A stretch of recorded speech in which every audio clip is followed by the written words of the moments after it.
Bonjour à tous et à toutes. Donc nous voici pour cette deuxième partie donc de cette conférence consacrée aux guerres macédoniennes. Donc on en était au règne de Philippe V qui a vu donc la victoire des Macédoniens contre les Romains à l'issue de la première guerre macédonienne. Donc certes un conflit mineur à l'échelle des conflits de l'époque, hein, notamment la deuxième guerre punique, mais enfin du reste c'est une victoire des Macédoniens, donc ils prennent pied en Illyrie, hein, chassant donc les Romains de leur protectorat autour d'Apollonie, donc on peut voir ici là sur cette carte, sachant que dans le même temps, Philippe et Hannibal avaient donc conclu une alliance.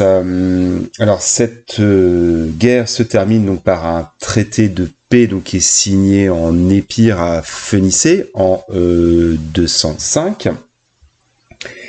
Et ce traité va en fait renforcer les ambitions de Philippe en Méditerranée orientale. Alors d'ailleurs, Polybe dit que à l'époque, Philippe devient de plus en plus orgueilleux et brutal.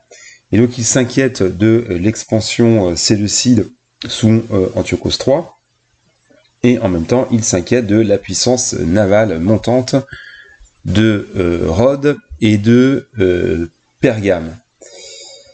Alors à voir aussi qu'il suscite une certaine opposition en Grèce continentale, donc je parle bien sûr de Philippe, parce qu'il a tendance à soutenir les mouvements démocratiques contre les oligarchies, et on lui reproche un certain despotisme, même au sein de ses alliés de la Ligue achéenne. Alors à voir donc que Philippe va donc se tourner plutôt vers la mer Égée, donc après la première guerre macédonienne, avec pour but donc de constituer une immense flotte de guerre à même de contrer les Lagides et les Séleucides. Et donc il va lancer des opérations de piraterie en mer Égée. Et à cette époque, les Rhodiens, donc qui assurent une forme de police maritime, mènent une guerre, ce qu'on appelle la première guerre crétoise, contre les pirates de Crète, qui étaient alors autrefois un protectorat macédonien, qui s'est donc émancipé. Et donc Philippe, naturellement, soutient les Crétois, auxquels se sont joints des pirates spartiates commandés donc par Nabis. Et donc Philippe forme une alliance avec Antiochos III contre Ptolémée V et attaque les territoires alliés aux Lagides et alliés donc à Rhodes aussi, parce que Rhodes qui est l'allié naturel des Lagides, en Thrace et autour de la mer de Marmara, notamment Chios, qui est offerte d'ailleurs à Prusias de Bithynie. Alors Philippe conquiert ensuite Lysimachea et Chalcédoine, qui sont alors membres de la Ligue étonienne, mettant fin définitivement à son alliance avec les Étoliens qui appellent en vain les Romains à l'aide. Mais sauf que les Romains prétextent la paix séparée qui a été faite par les Étoliens en 206 pour ne pas venir à leur secours. Donc sur la route du retour, la flotte de Philippe fait halte dans l'île de Thasos, qui accepte de se rendre à la condition donc, de pouvoir rester indépendante. Donc les habitants confiants ouvrent leurs portes aux Macédoniens, mais une fois à l'intérieur, Philippe ordonne la mise en esclavage de tous les citoyens et autorise le pillage de la cité. Donc cette trahison fait dire d'ailleurs que en fait les opérations menées par Philippe en Égée s'apparentent ni plus ni moins à du brigandage.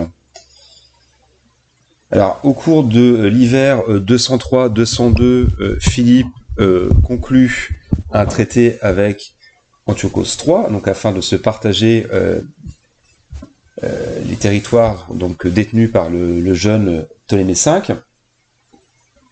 Alors certains historiens parlent d'un partage de l'empire lagide, mais bon, ça paraît un petit peu exagéré.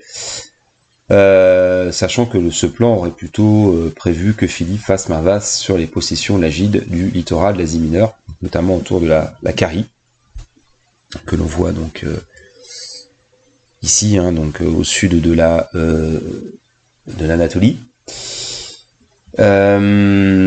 Sachant qu'en fait, ça aurait permis donc à Antiochos III d'avoir les coups des franches en Coélie syrique, et donc évidemment le grand objectif des Séleucides à l'époque de reprendre la Syrie creuse. On se rappelle bien sûr de la défaite d'Antiochos III en 217 à Raphia contre Ptolémée IV. Et donc une fois ce traité conclu avec les Lagides, avec les Séleucides, Philippe donc attaque les territoires lagides en Thrace, et puis sa flotte prend Samos en capturant la flotte égyptienne, et il fait le siège de Chios. Alors Philippe projette d'utiliser les îles du nord de la mer Égée comme base de son avance vers l'Ionie, et à Ladée, donc on est au large de Milet, ici même, Carie, il remporte une victoire navale contre les Rhodiens, qui donc vont former ensuite une alliance avec Pergame, donc une alliance solide, qui sera d'ailleurs traditionnellement opposée aux Macédoniens. Alors il y a d'autres cités qui rejoignent la coalition, notamment Cyzique et Byzance. Donc là, Philippe décide de marcher contre Pergame et ravage son arrière-pays, et il a l'occasion de montrer une nouvelle fois son impiété en détruisant des sanctuaires. Alors du côté séleucide, cette politique commence à poser problème, et Xeusis, qui est donc un des principaux généraux d'Antiochos III, qui est donc le stratège d'Anatolie, refuse de venir en aide à Philippe, donc marquant un début de scission entre Antigonie et Séleucide. Et en 201, finalement, la flotte macédonienne est vaincue donc par la coalition donc des Pergamiens et des Rhodiens à la bataille de Chios, ce qui met fin à ses ambitions thalassocratiques. Donc c'est quand même, on pourrait dire, la première fois que la Macédoine, en tout cas à l'époque hellénistique, marque une telle volonté thalassocratique en mer Égée. Alors Philippe passe alors en Carie, dont une partie est déjà sous tutelle antigonide, tentant de faire main basse sur les territoires contrôlés par les Rhodiens, mais ces derniers parviennent à bloquer la flotte macédonienne. Donc pour Philippe, la campagne de 201 s'achève donc sur des défaites, dont les conséquences s'avèrent sévères pour la Macédoine. Donc Attale, premier donc, de Pergame, en sort renforcé, tandis que les Rhodiens et les Pergamiens font appel aux Romains à travers une ambassade, alors que la deuxième guerre punique vient de s'achever sur leur victoire. Alors en fait, Philippe tient toujours les détroits et les Spontiques, tandis que Rhodes a perdu ses possessions continentales. Et à voir aussi que dans le même temps, Ptolémée V est vaincu par Antiochos III, qui finalement parvient à occuper la Coélie Syrie. Et donc au printemps 200, Philippe parvient à s'échapper donc de Carie pour retourner en Macédoine, mais sans son armée. Et de là, il décide de reprendre pied donc à Athènes, dont Pirée avait été perdu sous Antigone III d'Ozone. Donc avec l'appui des Arcadaniens, sauf qu'une flotte rhodienne et pergamienne, lancée à la poursuite du roi, parvient au large d'Égine et à reprendre aux Macédoniens les navires pris aux Athéniens. Et donc Attale et les Rhodiens sont reçus triomphalement par les Athéniens, qui déclarent la guerre à Philippe. Et donc là, c'est dans ce contexte que le Sénat romain décide d'intervenir en adressant à Philippe un premier ultimatum par l'intermédiaire d'une ambassade dépêchée à Athènes. Alors, les Romains sont très clairs, parce qu'ils enjoignent à Philippe de ne s'attaquer à aucun État grec, tandis que on lui reproche les torts faits à Pergame. Donc le stratège macédonien évacue l'Attique pour en informer son roi, Et à cette date, Rome se place donc en protectrice de la Grèce contre Philippe, qui devient l'agresseur. Et donc les opérations romaines commencent dès l'automne 200, ce qui marque le début de la deuxième guerre de Macédoine. Alors, pour revenir un peu aux causes de cette guerre macédonienne, de cette deuxième guerre macédonienne, à voir que l'ambassade romaine auprès de Philippe est conduite par un dénommé Claudius Nero, qui est ni plus ni moins que le vainqueur du Métor, donc victoire contre les Carthaginois, et conduite également par un dénommé Tuditanus, qui était déjà négociateur lors du traité de Phénicée, donc qui clôt la première guerre macédonienne. Et donc les ambassadeurs romains parviennent à Athènes en 200, et ils rencontrent Attale et donc le Pergamien et leurs alliés rhodiens.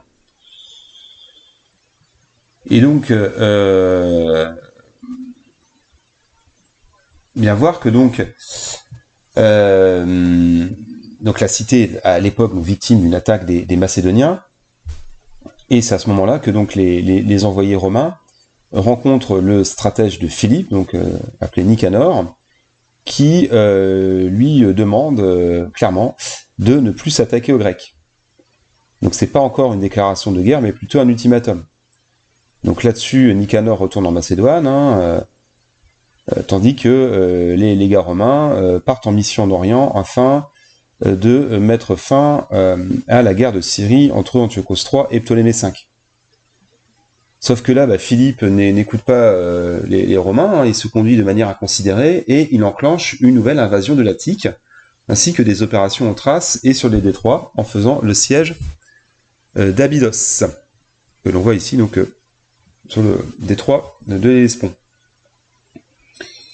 Et donc pendant ce siège d'Abydos, les Romains renouvellent l'ultimatum du Sénat, en lui stipulant de ne pas prendre non plus possession des territoires ptolémaïques. Et au même moment, donc une armée romaine débarque en Illyrie pour lancer les opérations contre les Macédoniens. Alors, les motifs officiels de l'entrée en guerre de Rome sont clairs, donc c'est empêcher Philippe de faire la guerre aux États grecs, arbitrer les requêtes aussi de Rome et de Pergame, et faire respecter l'intégrité des possessions ptolémaïques. Alors, on peut quand même considérer que les Romains ont quand même une volonté de revanche, parce qu'en fait, les principaux protagonistes de la deuxième guerre macédonienne sont les mêmes que ceux de la première. Donc il y a un peu l'idée quand même d'un match retour contre les Macédoniens. D'ailleurs, Tite-Live dit clairement que cette deuxième guerre est la continuité de la première, et selon lui, le traité de Phénicée n'aurait été qu'une trêve, dont en fait les arrangements auraient pu servir en fait plus tard de casus belli aux Romains. Et à bien voir aussi que les Romains donc sortent victorieux peu de temps avant de la deuxième guerre punique, ce qui rend disponible d'importants effectifs de vétérans. Alors aussi que de grands personnages de l'époque tentent aussi évidemment de faire progresser leur carrière politique. Donc c'est tout ce contexte aboutit à ce grand conflit qui verra la défaite des Macédoniens. Alors, voyons maintenant la guerre proprement dite. Donc, Philippe rejette l'ultimatum, qui était fait par les Romains lors du siège d'Abydos. Il parvient tout de même à s'emparer de la cité, dont d'ailleurs les habitants préfèrent se suicider plutôt que de tomber entre les mains des Macédoniens. Et là, il retourne en Macédoine, au moment où donc une armée consulaire romaine débarque près d'Apollonie en Syrie.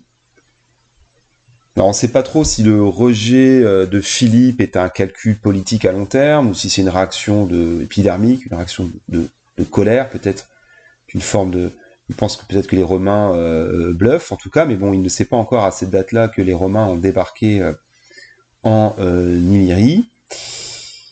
Et à voir que les Romains, fort habilement, ont obtenu la neutralité d'Antiochos III, sachant que j'avais dit que tout à l'heure, les légats romains avaient continué leur ambassade et avaient rencontré les Séleucides, ce qui met à mal le pacte historique entre Antigonide et Séleucide.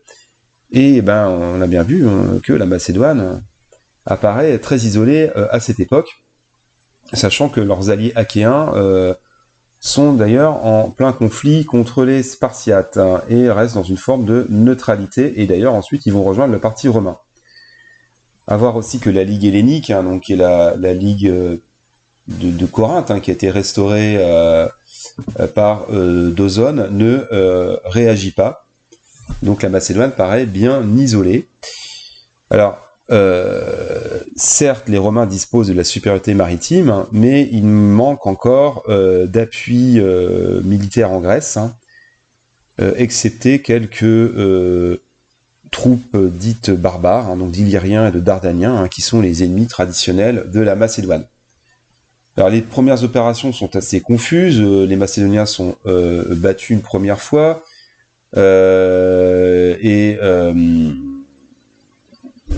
en Illyrie, sauf que Philippe parvient tout de même à empêcher les Romains d'exploiter ce succès et parviennent à empêcher l'invasion de la Macédoine, tandis qu'il repousse les Étoliens de Thessalie et les Dardaniens de Péonie.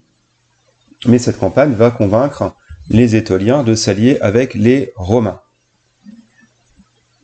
Alors, c'est l'élection consulat de Flamininus qui va changer considérablement la donne.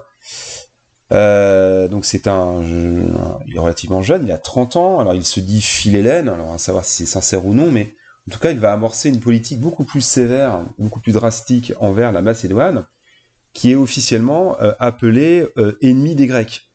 Et donc il va enrôler de nombreux vétérans de la Deuxième Guerre punique, et lance un deuxième débarquement romain en Illyrie, à Corcyre, sur l'île de Corcyre, au large de l'Illyrie. Ici même, on voit le deuxième débarquement en 198. Et donc, à l'initiative des Épirotes,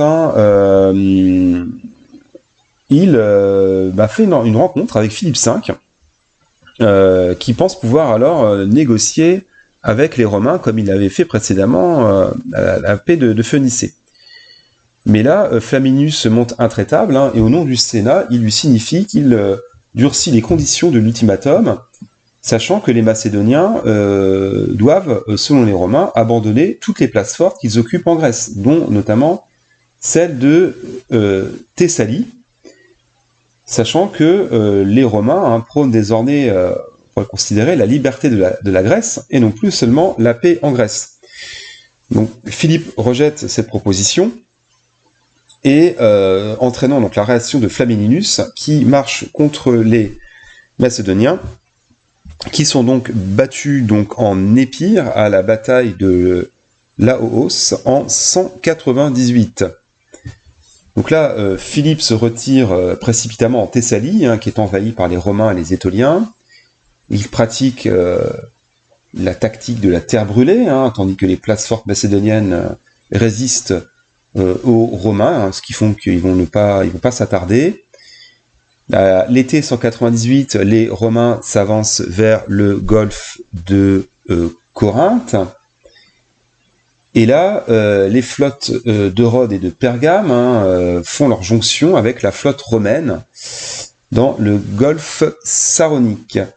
Alors cette démonstration de force fait qu'un parti anti-macédonien se développe parmi la Ligue achéenne, alors que son chef, Philopoïmène, est parti guerroyer en Crète.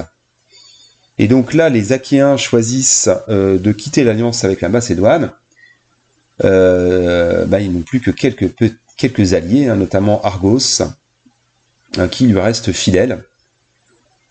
Et dans le même temps, les Épirotes rejoignent également le parti romain, mais restent très prudents dans les opérations militaires. Donc, fort de ces ralliements, les Romains entreprennent le siège de Corinthe, mais cette opération s'avère être un échec. Mais ce qui n'empêche que Philippe, vu son isolement, est contraint de traiter. Alors, il y a une nouvelle rencontre entre Philippe et Flamininus en Locride, en présence d'Attal de Pergame.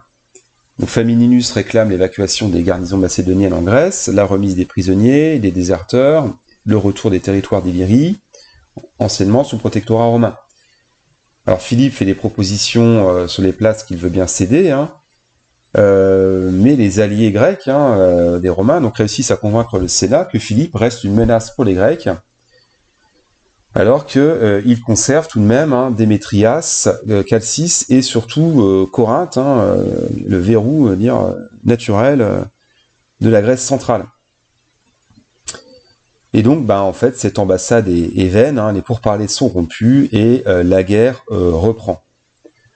Donc là, Philippe perd ses derniers alliés, Nabis, le tyran de Sparte, qui se rallie aux Romains, et la Ligue béotienne, qui se rallie également aux Romains, alors que 2000 légionnaires sont arrivés à Thèbes. Et donc là, Philippe comprend que Flamininus, en fait, par cette dernière ambassade, a cherché à gagner du temps, et que la guerre est inéluctable. Et là, donc, il va tenter un coup de poker stratégique en cherchant à vaincre les Romains en une seule grande bataille. Et donc, il va monter une armée de 25 000 hommes, mais avec un recrutement plutôt faible, sachant que certains soldats n'ont que 16 ans, alors que les Romains alignent près de 35 000 hommes, dont des vétérans de la Deuxième Guerre punique et de nombreux alliés grecs, on l'a vu, notamment Étolien, au nombre de 6 000. Donc Flamininus marche alors vers la Thessalie, et les deux armées se rencontrent, donc à la frontière de la Béotie, à Cynocéphale, près de Fer, de manière assez inopinée. Alors c'est une bataille assez confuse, sachant que la phalange macédonienne parvient tout de même à infliger de lourdes pertes aux légions romaines, mais l'un des flancs de Philippe n'est pas déployé, et se voit enfoncé par les Romains, sachant que la manœuvre d'un officier resté anonyme ordonne d'attaquer le flanc intact des Macédoniens, donnant la victoire aux Romains. Donc cette défaite fait que Philippe fuit le champ de bataille à la tête de ses compagnons. Je ne vais pas trop développer la bataille de Cynocéphale, il y a d'autres vidéos à ce sujet de cette bataille très connue, mais enfin voilà, c'est un véritable désastre, sachant que c'est pas la seule déconvenue pour les Macédoniens, parce que les Achéens parviennent à battre également les Macédoniens autour de Corinthe. Et dans le même temps, les Acarnaniens, derniers alliés de Philippe, sont vaincus également par les Romains. Donc les Rhodiens font la conquête de la Carie, et les tribus dardaniennes menacent également les frontières nord de la Macédoine. Mais ils finissent par être repoussés, donc on va dire que c'est la seule victoire à mettre au crédit de Philippe pour cette fin de conflit. Donc là, Philippe cherche à conclure une paix qui est acceptée par les Romains, et donc la conférence se tient donc au sud de la Macédoine, près du mont Olympe, et les conditions imposées à Philippe sont très sévères, rappelle un petit peu celles qui sont données à Antiochos III lors de la paix d'Apamée, mais celui-ci les accepte. Alors on peut les résumer ainsi, il doit abandonner toutes les places fortes en Grèce et en Asie mineure, livrer les navires de guerre pris aux Romains, aux Rhodiens et aux Pergamiens, restaurer les monuments détruits dans le royaume de Pergame, restituer tous les prisonniers et donner en otage son fils Démétrios. Alors à voir aussi qu'un armistice est conclu pour 2 mois contre le paiement d'une caution. Sachant donc que le Sénat et les comices finissent par ratifier le traité, mais ils vont également ajouter des conditions encore plus dures, notamment donc livrer la flotte macédonienne, donc l'ensemble de la flotte macédonienne, et payer une indemnité de guerre de 1000 talent, mais bon, finalement, les Romains ne la réclament plus. Alors, à voir aussi que certains historiens considèrent qu'ensuite, Philippe, plus ou moins contraint, ait pu contracter une alliance avec les Romains, une alliance officielle lors de la guerre antiochique, hein, dont j'ai eu l'occasion de parler notamment dans les vidéos sur le règne d'Antiochos III, mais certes, Philippe V, donc par un subtil retournement d'alliance, comme on en voit beaucoup à l'époque, va finir par aider les Romains contre Antiochos III, mais il n'y a pas eu d'alliance officielle, on pense en tout cas avec les Romains. Et donc en 194, les Romains finissent donc par évacuer complètement la Grèce, mais bientôt, la guerre antiochique qui va commencer donc en 190 ou 192 les ramène en Grèce, tandis que 20 ans plus tard, Persée, un fils de Philippe, va tenter la revanche. C'est la troisième guerre macédonienne dont on parlera dans d'autres vidéos. Alors, à voir tout de même que Philippe reste en poste et qui va tout de même entamer des réformes et qui est tenté de restaurer son royaume. Alors, à voir que, donc justement, comme je disais précédemment, il va se comporter en fait en allié de Rome contre Antiochos III, donc durant la guerre antiochique, sachant que voilà, Antiochos III a des ambitions en Thrace et en Grèce, et que les Romains finissent par intervenir, et il va envoyer donc des troupes auprès des Romains qui vont battre les Séleucides à la bataille des Thermopyles. Alors lui-même n'y participe pas car il est malade. Alors à voir qu'il profite en fait de cette guerre antiochique pour occuper différentes places fortes, ce qui remet en cause le traité de paix de 196. En récompense de son intervention contre Antiochos, il reçoit la restitution de son fils Démétrios, qui était donc en otage. Alors, à voir quand même qu'il est déçu en fait par les Romains. Il s'estime mal récompensé du fait d'avoir aidé les Romains contre Antiochos III, et il comprend l'hostilité, on va dire, du Sénat à son égard, et donc il va lancer des préparatifs pour une nouvelle guerre contre Rome. Ce qui fait dire en fait que la guerre donc, qui sera menée par son fils Persée est en fait une guerre que lui-même avait souhaitée. C'est en tout cas l'avis de Polybe et de Tite-Live. Ce qui montre quand même un esprit énergique, intelligent, et il prend donc des mesures sociales et économiques intéressantes, comme l'augmentation donc des revenus fiscaux, l'augmentation aussi de l'exploitation minière, l'autorisation du monnayage dans certaines cités, la reconstitution de la population par des mariages obligatoires, des déplacements aussi de population thrace vers la Macédoine. Donc toutes ces mesures vont en fait permettre à la Macédoine de se redresser, malgré les conditions drastiques du traité de paix avec les Romains, et ce qui va permettre en fait les préparatifs vers la nouvelle guerre macédonienne. Donc à voir qu'à partir de 186, donc Eumène II, donc qui a succédé à Attale Ier, donc à la tête de Pergame, intrigue auprès des Romains afin de reprendre les cités de Thrace occupées par Philippe, arguant que la paix d'Apamée, donc qui a été signée avec les Séleucides en 188, stipule qu'une partie de la Thrace doit revenir à Pergame. Sauf que Eumène n'a aucun droit légitime sur ces places prises à Antiochos III. Et donc Philippe, qui envoie donc en ambassade son fils Démétrios, qui a noué des amitiés durant ses années d'otage à Rome, négocie avec le Sénat. Alors que Philippe s'est lié avec Prusias de Bithynie en guerre contre Pergame. À voir aussi que les Thessaliens se plaignent auprès du Sénat, car une partie du territoire est toujours sur la tutelle macédonienne. Et toutes ces querelles territoriales, habilement entretenues par les adversaires de Philippe, sont le prélude à la Troisième Guerre macédonienne. Alors à voir que la fin du règne de Philippe est marquée par sa politique à l'égard des barbares du Nord, qui menacent constamment la Macédoine, depuis les débuts de la royauté argéade.